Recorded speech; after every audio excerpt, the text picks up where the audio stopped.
দেবীপক্ষ শুরু মানেই দুর্গাপুজোর ভরপুর আমেজ। দুর্গা আগমনী বার্তা ছড়িয়ে পড়েছে দিকে দিকে।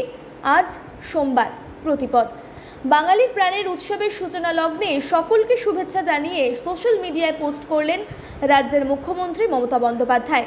লিখলেন, শরৎ আকাশে নীল গগনে মা আসছেন দুর্গা অঙ্গনে। সেই সঙ্গে নিজের তৈরি একটি নতুন গানও শেয়ার করেছেন নিজের এক্স হ্যান্ডেলে। গানটি গেয়েছেন নচিকেতা চক্রবর্তী। ইতিমধ্যে হাজার হাজার মানুষ শুনে ফেলেছেন মুখ্যমন্ত্রীর কথা ও সুর করা গানটি।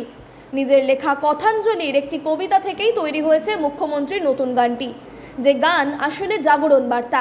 প্রতি বছর পুজোয় মুখ্যমন্ত্রীর গান প্রকাশিত হয়। এবছর তিনি বেশ কয়েকটি পুজোর গান রচনা করেছেন। যেসব গান গেয়েছেন ইন্দ্রনীল সেন, শ্রীরাধা বন্দ্যোপাধ্যায়, নচিকেতা চক্রবর্তীদের মতো স্বনামধন্য শিল্পীরা। তারই একটি গান আজ এক্স হ্যান্ডেলে পোস্ট করেছেন মুখ্যমন্ত্রী মমতা বন্দ্যোপাধ্যায় নিজেই। উল্লেখ্য, রবিবার মহালয়াতেও নিজের কথা ও সুর করা একটি গান সোশ্যাল মিডিয়ায় সকলের কাছে প্রকাশ করেছিলেন মুখ্যমন্ত্রী তিনি। উল্লেখ্য, রবিবার মহালয়াতেও নিজের কথা ও সুর করা একটি গান সোশ্যাল মিডিয়ায় সকলের কাছে প্রকাশ করেছিলেন মুখ্যমন্ত্রী। পুজো উদ্যোক্তাদের অনুরোধে তার ওই গান রচনা বলেও জানিয়েছেন। গানটি গেয়েছেন রাজ্যের মন্ত্রী ইন্দ্রনীল সেন, আর সোমবারের গানটি গেয়েছেন নচিকেতা চক্রবর্তী।